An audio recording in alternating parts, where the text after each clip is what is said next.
tiba-tiba kenapa jantung ini berdebar terus-terusan. Ada yang Hmm. bilang, oh mungkin anxiety, lagi stres. Oke. Memang betul kalau kafein menyebabkan berdebar-debar, tetapi apakah menyebabkan suatu kelainan yang namanya kelainan aritmia?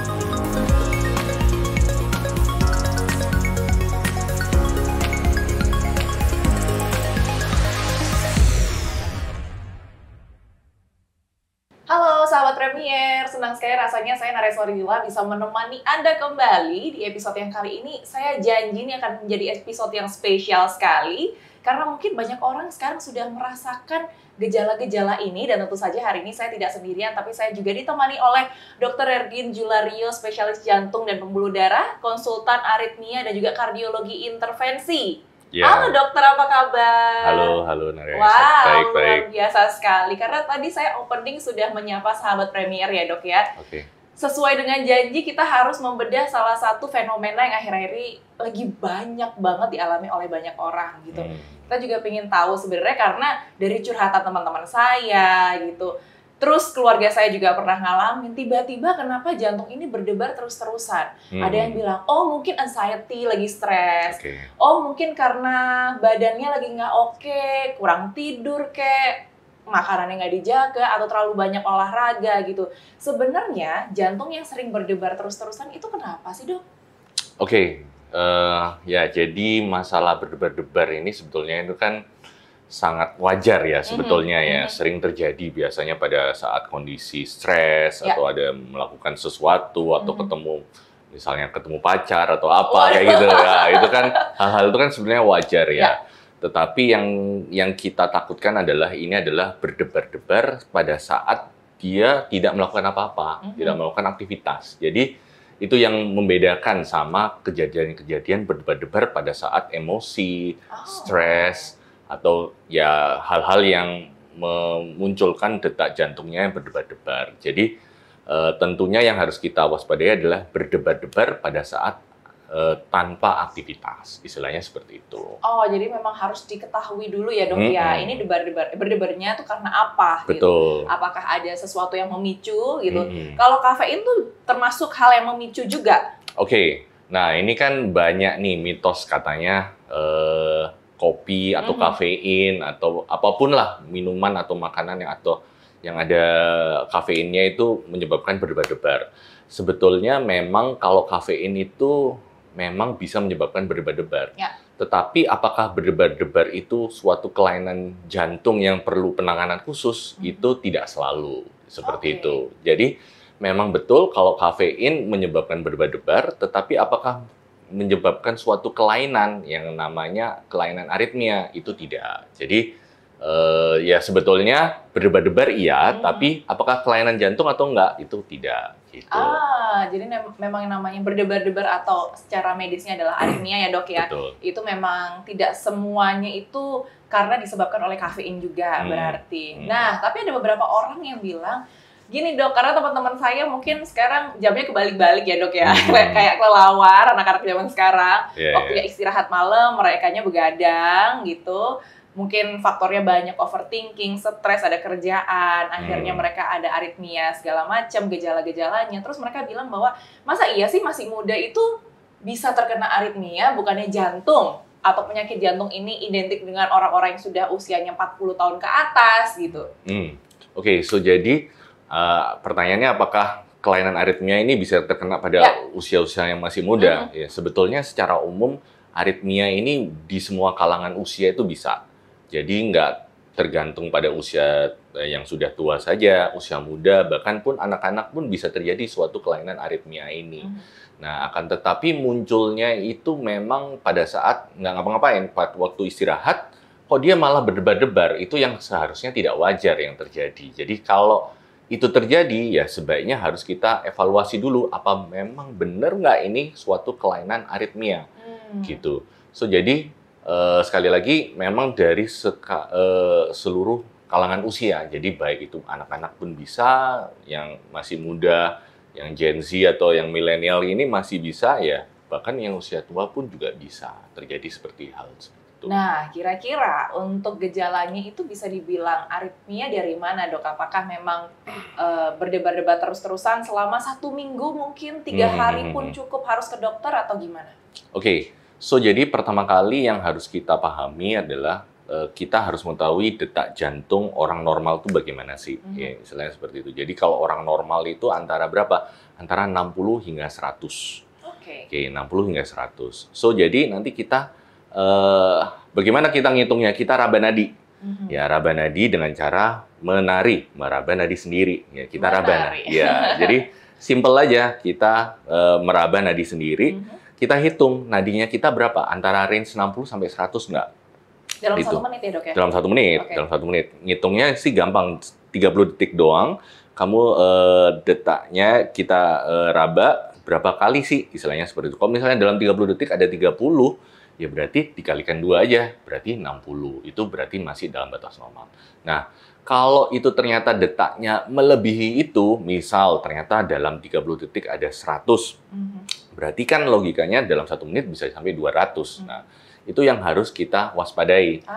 Gitu. Nah, pada saat rekaman tersebut atau nadinya detaknya cepat, ya harus kita lakukan pemeriksaan. Pemeriksaan apa yang paling simpel selain kita raba nadi, kita lakukan rekaman jantung, rekaman EKG, rekaman jantung. Nah, itu supaya kita melihat apakah memang benar nggak ada kelainan-kelainan aritmia yang tertangkap dari rekaman tersebut, gitu. Dan itu mostly kebiasaannya adalah pada saat istirahat, gitu. Jadi itu yang biasanya terjadi. Jadi sifatnya aritmia itu malah seringkali pada munculnya sewaktu-waktu, tidak tentu, bisa hilang dengan sendirinya, tapi biasanya nggak lagi ngapa-ngapain. Biasanya sih seperti itu. Tapi apakah problemnya hanya jantung berdebar-debar? Mungkin ada nggak sih, Dok, kayak jantungnya cepet banget, tiba-tiba lambat banget, kayak irama jantungnya nggak selaras atau naik turun gitu, Dok? Ya, jadi kan saya tadi bilang orang normal tuh 60 sampai 100, ya 60 sampai 100. So jadi aritmia itu ada 2 jenis. Detaknya lambat, yaitu adalah di bawah 60, atau detaknya yang cepat di atas 100. Istilahnya seperti itu. Nah, jadi yang harus itu yang kita lihat dulu, detaknya itu memang cenderung lambat kah atau cenderung cepat. Nah, ada juga detaknya yang nggak teratur, kadang cepat, kadang lambat, kadang cepat, kadang lambat. Nah, itu tetap itu adalah jenis-jenis aritmia itu ada macam-macam. Ada yang lambat, ada yang tidak teratur, ada yang cepat sekali. Jadi boleh dibilang aritmia itu ada jenis-jenisnya. Seperti itu. Nah, kalau misalnya sahabat Premier pengen tahu jenis-jenisnya seperti apa, jangan kemana-mana, kita habis ini akan segera kembali lagi.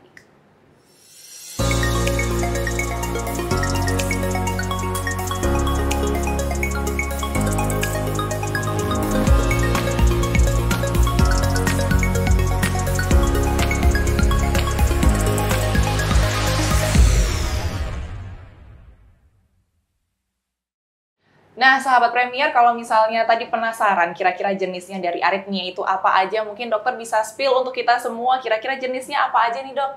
Oke, so jadi tadi saya sekilas tadi saya singgung bahwa nadinya ada yang lambat, ada yang cepat.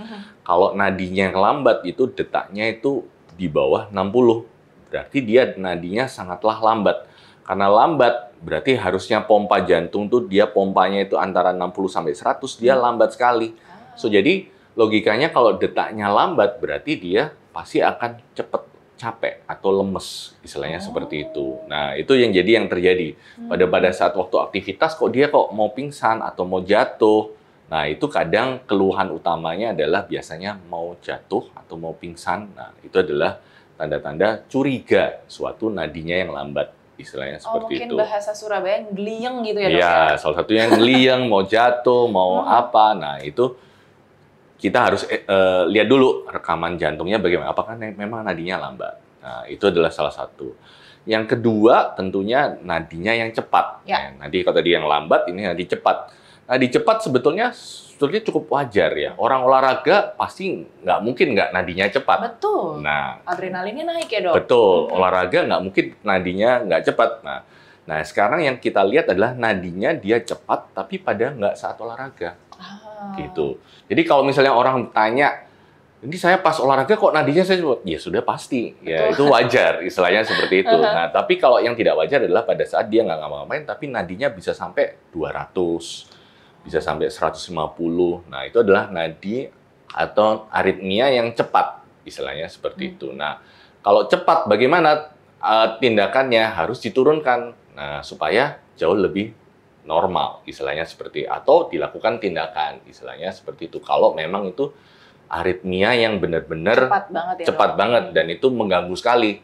Keluhannya apa biasanya? Berdebar-debar. Pasti rasanya nggak nyaman tuh. Kayak ini kok berdebar-debar terus ya. Padahal nggak ngapa-ngapain, udah istirahat tapi kok berdebar-debar terus. Nah, itu yang jadi harus diwaspadai. Apakah itu? Nah, at least kita lakukan suatu perekaman EKG atau rekaman jantung. Nah, selain itu, Dok, mungkin kalau misalnya sudah dilakukan EKG, sudah tahu penyebabnya apa, kira-kira tindakan apa yang bisa dilakukan dokter terhadap pasien? Oke, so jadi sekali lagi kalau untuk aritmia, tadi kan ada 2 macam ya. Jadi kalau misalnya kita bicara yang nadi yang cepat, kita pilihannya sebetulnya 2 macam ya. Satu bisa dengan obat-obatan ya. Tetapi obat-obatan ini tentunya jangka panjang, istilahnya seperti itu. Nah, yang kedua bisa kita lakukan nadinya karena cepat, cenderung aritmia yang cepat, kita bisa lakukan tindakan namanya minimal invasif, namanya ablasi jantung. Ya, ablasi jantung. Jadi ablasi jantung tuh apa sih anggapannya? Kayak seperti gini, kalau nadinya cepat tuh kayak anggapannya listrik jantungnya itu ada kelainan konslet listrik gitu. Ya, konslet. Nah, karena ada konslet, kita matikanlah yang konslet itu supaya dia nggak muncul lagi.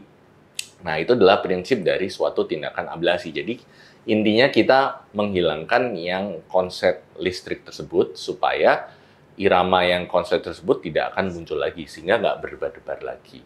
Ya, itu salah satu tindakan untuk ablasi namanya. Tapi untuk beberapa orang pasti kan kalau udah dengar ablasi, tindakan, mungkin operasi juga kan takut ya, Dok. Mungkin ada nggak sih kayak caranya atau penjelasan dari dokter yang agak menenangkan pasien-pasien ini?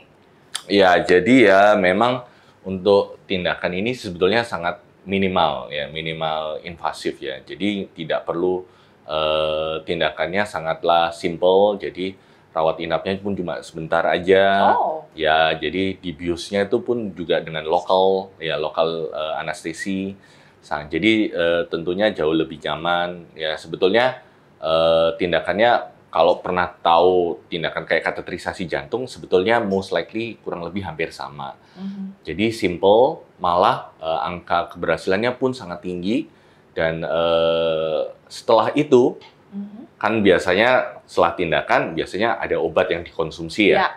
Nah, tapi kalau ini, karena problem listriknya sudah teratasi, ya sudah, tidak perlu minum obat sama sekali dalam hal ini. So, jadi boleh dibilang ini adalah tindakan untuk aritmia yang paripurna, sehingga ya sudah, insya Allah sih nggak perlu minum obat lagi untuk kelainan tersebut. Jadi sekalinya udah treatment, udah selesai aja gitu ya, Dok ya. Jadi nggak ada obat-obat berkepanjangan sampai tua selamanya gitu ya. Wah, tapi memang kalau udah denger kayak gini, mungkin untuk beberapa orang, apalagi untuk sahabat Premier, jauh lebih tenang lagi, Dok. Nggak usah worry, nggak usah takut. Mungkin ada pesan-pesan dari dokter untuk sahabat Premier yang ada di rumah sekali nonton kita. So jadi ya tentunya kita pengen tahu ya bagaimana sih irama jantung kita, berdebar-debarnya ini memang ada suatu kelainan atau enggak ya. Salah satu yang paling gampang ya kita melakukan menari, meraba nadi sendiri, paling simple, nggak perlu beli apapun, nggak perlu beli jam smartwatch yang mahal. So jadi kita pakai dengan ini aja, meraba nadi sendiri. Tentunya kalau misalnya detaknya kira-kira jauh lebih tinggi daripada umumnya, ya sebaiknya segerakan periksa ke dokter jantung. Biar lebih tahu kira-kira penanganan apa yang tepat ya, Dok, biar nggak berkepanjangan lagi nih. Ya. Jadi semuanya kita harap selalu sehat ya, Dok ya. Amin, amin. Dokter juga selalu sehat. Terima kasih banyak hari ini saya sudah ditemani di sini, Dok. Ya, kita ngobrol-ngobrol seru karena banyak juga orang-orang yang bisa lebih aware lagi terhadap kondisi tubuhnya. Sekali lagi terima kasih banyak, Dokter. Sehat selalu. Dan juga untuk sahabat Premier, terima kasih banyak sudah menemani kami di sini.